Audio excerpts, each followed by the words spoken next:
Hey, what's happening, guys? Dan Daru here with another Options and Play video update.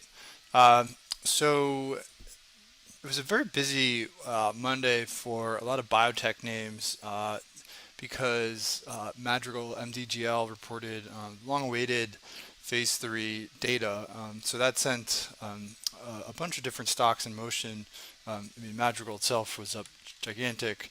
Uh, so for those that aren't familiar, MDGL, this was the company that reported. You can see both percentage-wise and point-wise, just an absolutely gigantic move to the upside. And one of the ways we were attempting to play this was through VKTX, which you can see was also up huge. Now, the problem with the data coming on Monday is that it happened to be the session after December OPEX. So options, if you were in December expiration, they expired on Friday, right? Data comes Monday, you get the huge move.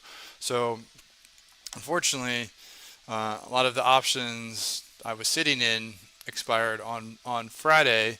I did have some for January, but nowhere near as much as I did for December. So while I was right in the sense that it was going to be a big move, I was wrong in the sense of the timing because it ended up coming after December OPEX. And sometimes the pricing difference is maybe more negligible, but sometimes it can be pretty high, and that was part of like the appeal of the December expiration contracts is that the pricing was a decent amount lower than going out through January. So when it comes to options, when it comes to events, it's great when you have an earnings report because companies scheduled to report such and such day, the catalyst is that day, right? With bios, though, the problem is that sometimes they just give like a window. They'll say either December, Q1, Q4, right? First half of the year, second half of the year. So they don't necessarily narrow it down to like a specific time or even like a specific day. So often, it's kind of like a guessing game when it comes to options. Do you go with options that are a little bit less expensive, that only give you like a few weeks or a month, or do you go with options that are more expensive, but then you have, coverage out through like the possible catalyst window, right? And one of the things I can say is that, I do like going with the shorter term options pretty frequently just because the idea of having like lower debit contracts is kind of appealing to me. But when it comes to like big catalysts where you're pretty confident that there's going to be a large move, I don't like having like gaps, like coverage gaps, meaning like on Friday I wanted to make sure that I did have some January options because if the data did come on Monday before I was able to open January contracts, I would have been upset. So I was still upset that it didn't happen last week, but I was less upset because at least I had something in play, right? So if I didn't have anything, I would have been even more upset.